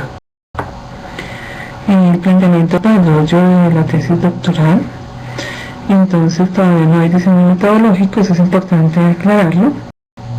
Estoy en la etapa inicial, por tanto, en este planteamiento tengo las siguientes preguntas. ¿Cómo lograr la socialización y conocimiento de las diversas poblaciones para que se vuelva conocimiento explícito, permitiendo la creación y apropiación del conocimiento en las universidades?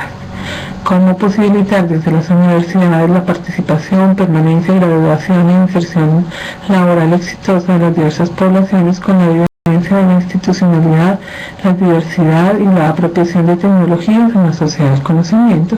¿Y cómo la gestión social del conocimiento se convierte en un aspecto potenciado de la educación inclusiva en las universidades públicas? Esto es muy importante porque son las preguntas orientadoras o generadoras iniciales que preparan mi propuesta.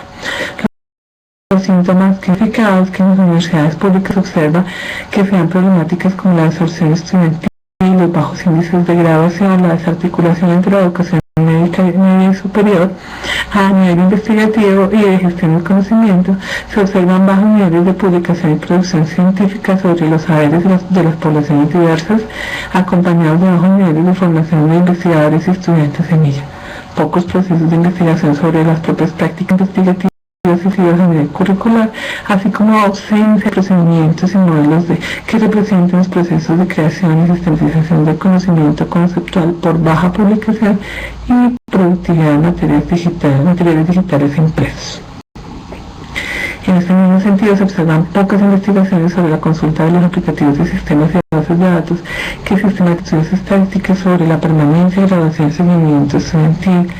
Se observa que se forman profesionales con débiles competencias operativas y son poco competitivos en los ambientes y en muchas ocasiones los egresados no logran ubicarse realmente en su campo de profesión.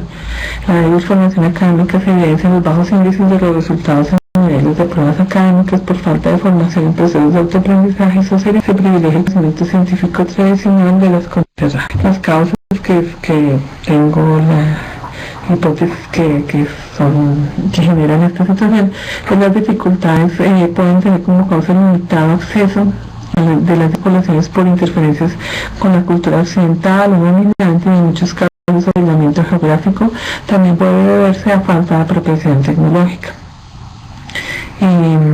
Puede suceder que haya ausencia de seguimiento y falta de conocimiento de habilidades académicas, económicas, sociales, por desconocimiento y falta de reconocimiento de las identidades de los sujetos y sus características físicas, cognitivas, culturales, políticas y religiosas.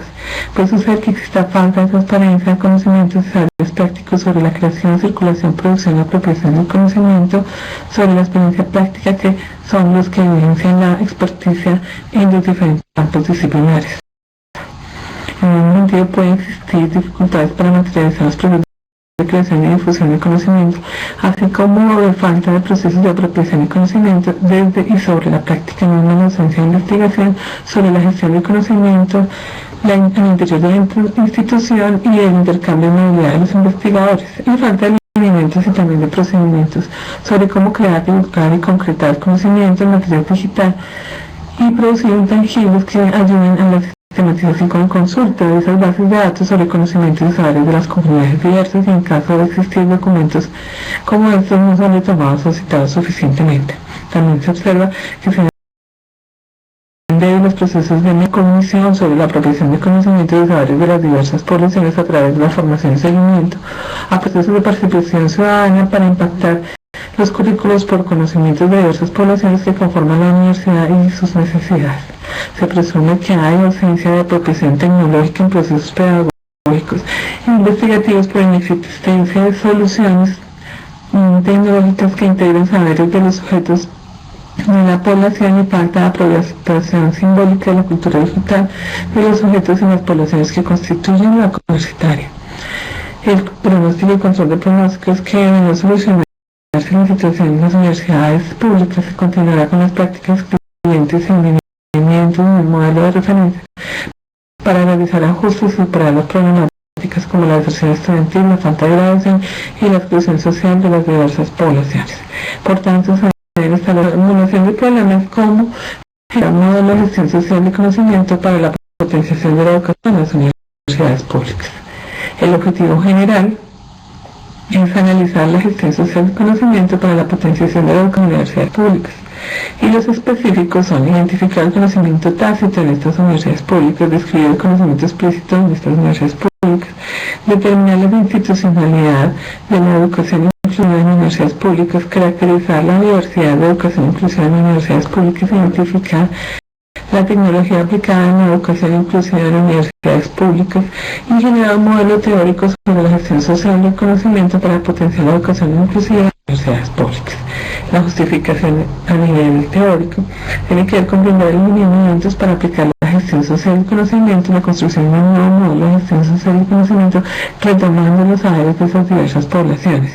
A nivel práctico, mejorar los procesos de acompañamiento de los estudiantes, los procesos investigativos sobre la gestión social el conocimiento y lograr los metas de la universidad, su excelencia académica y la actualización de currículos pertinentes a nivel social, lograr la inclusión social de las diversas poblaciones, los procesos de permanencia estudiantil, permanencia y graduación y acompañamiento de egresados y a nivel metodológico construir instrumentos de recolección de información que permitan construir conocimiento sobre la gestión social del conocimiento y la necesidad de las diversas poblaciones de acción inclusiva. La delimitación de la investigación está se enmarca en una línea de investigación matricial de la Universidad Rafael Belloso Chacín sobre gerencia de las organizaciones y una línea potencial de capital intelectual de la temática de gestión del conocimiento. Para ellos han abordado autores como Nonaka Takeuchi, del 99, Blanco 2008, Anscoe 2009, Alex 2006, Carrera 2010 y el tiempo es desde marzo de 2015 a julio del 2017. La investigación analiza cómo generar un modelo que permita identificar la contribución de la gestión social del conocimiento para potenciar la educación inclusiva de las universidades públicas en la ciudad de Bogotá, como son la Universidad Nacional de Estancia y la Universidad Pedagógica Nacional de Colombia. Aquí se pueden ver el cuadro de operacionalización de variables con este título de la investigación como gestión social del conocimiento como estrategia para potenciar la educación inclusiva en las universidades públicas, el objetivo general y los objetivos específicos que se materializan en las variables específicas de gestión social del conocimiento y la otra variable 2 que es educación inclusiva. En la gestión social del conocimiento, en esa variable hay dos dimensiones, dimensión de conocimiento tácito y conocimiento explícito, con sus indicadores. En el conocimiento tácito está la socialización, la experiencia simultánea, analógico, externalización. En el conocimiento explícito está la raciocinio secuencial del digital y la combinación del conocimiento sistémico y la internacionalización. En la variable 2 de educación inclusiva está la institucionalidad con sus indicadores de calidad de participación, la dimensión de diversidad con sus indicadores de interculturalidad y equidad y la dimensión tecnología aplicada de apropiación con sus indicadores de apropiación tecnológica, acceso y comunicación y inclusión digital. Estos tienen a su vez unos autores con los cuales se está abordando la fundamentación de cada una de esas variables para poder desarrollarlos. Agradezco mucho los comentarios que me puedan hacer llegar para mejorar este proceso investigativo que estoy desarrollando y para aportar a cada uno de los grupos de las escuelas donde estoy participando como investigadora. Agradezco mucho todos sus aportes y quedo atenta. Hasta luego. Bueno, ahí aparece, ya tiene el sonido de la voz, pero no hay cámara. Entonces, ahí, bueno, vamos a mirar si hay alguna pregunta por ahora. Vemos que no, ha sido la profesora Leida quien muy amablemente ha colocado el espacio web del seminario, la dirección y el estipado hoy.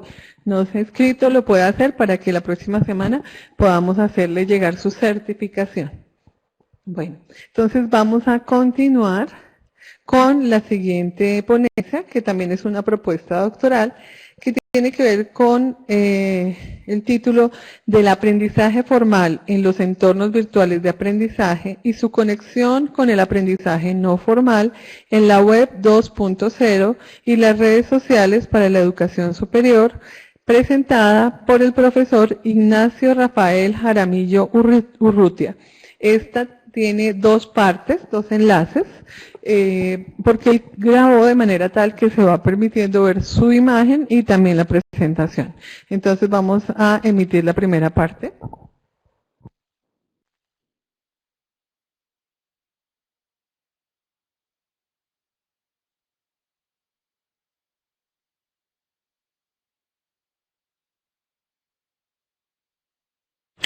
Hola, mi nombre es Ignacio Jaramillo, doctorando en Sociedad de Información y el Conocimiento de la Universidad Oberta de Cataluña, España.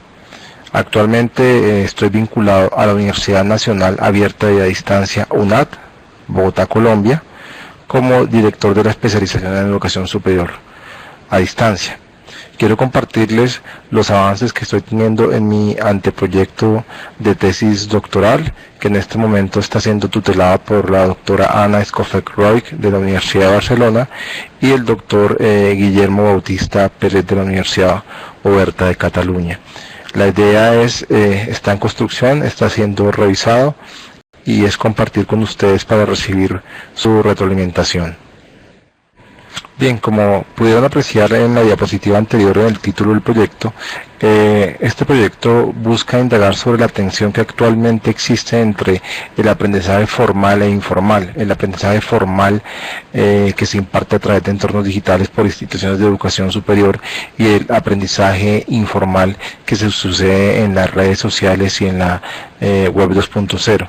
El proyecto pretende centrarse e indagar sobre esas prácticas emergentes. Ciertos docentes están dando o haciendo uso de la web 2.0 y las redes sociales para incorporarlas dentro de sus procesos formativos, incluso cuando las instituciones todavía no han desarrollado incluso políticas o lineamientos para estos propósitos.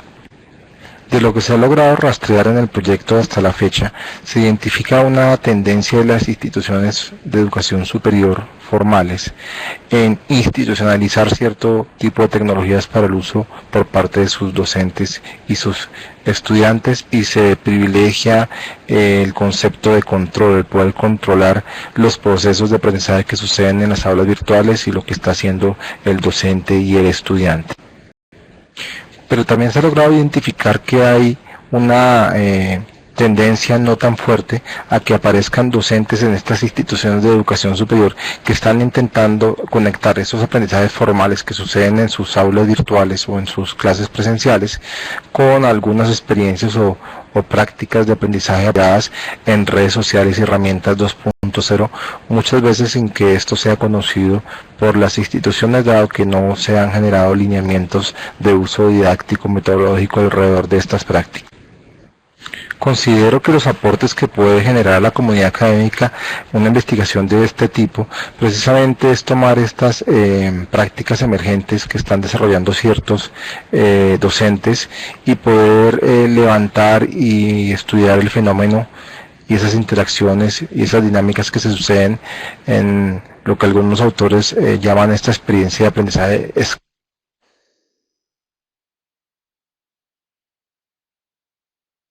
entendido, que conecta digamos los entornos digitales o los ambientes de aprendizaje formales con experiencias que se suceden en las redes sociales, en la web 2.0. Esto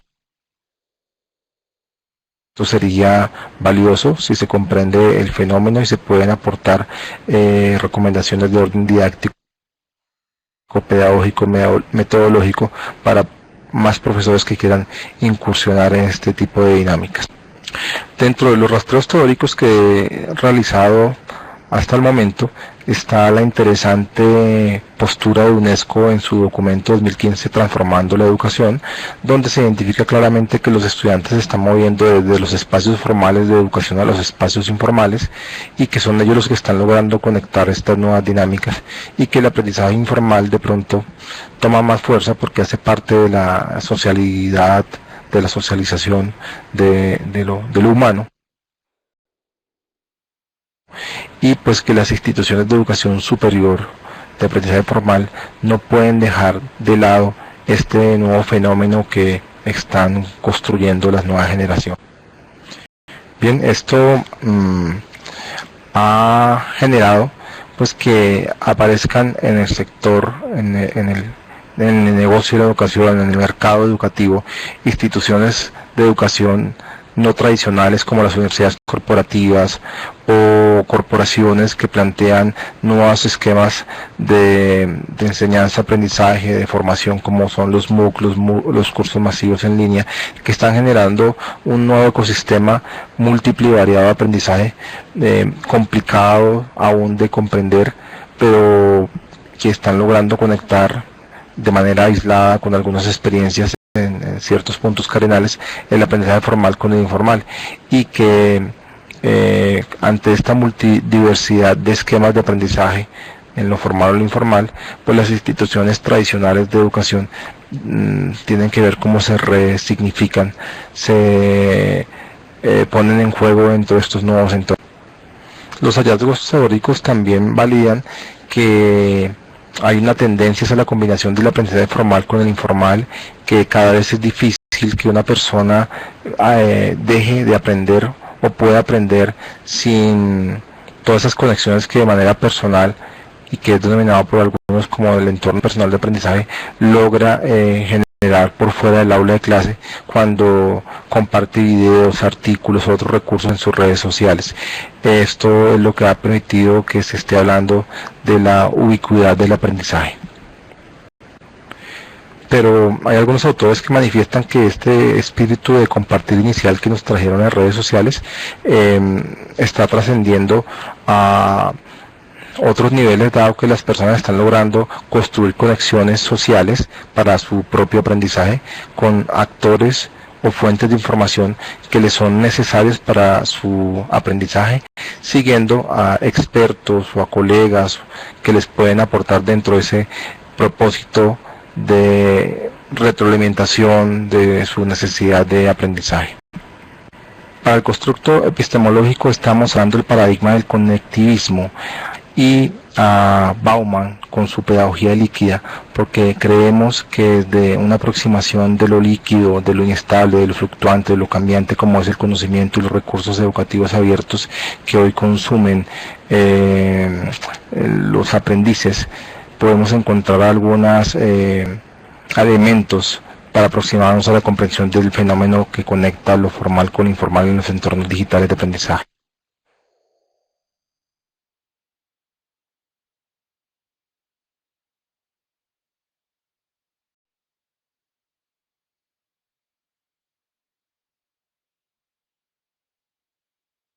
Por lo que les comenté en la primera parte de esta conferencia, al ser esto un fenómeno emergente, y como algunos autores lo plantean, que todavía no tiene una comprensión del todo completa, se plantea un estudio de caso como la mejor metodología para empezar a abordar la investigación. El estado de arte de algunas investigaciones, como un proyecto que se realizó con estudiantes universitarios en Buenos Aires, arroja pues que si en primera instancia se pensó que los estudiantes son dispersos a la hora de trabajar en entornos digitales, pero lo que arrojó es que realmente ellos tienen unos nuevos modos de atención más fragmentarios, hipertextuales y menos lineales que las generaciones anteriores, y que hay que tener en cuenta.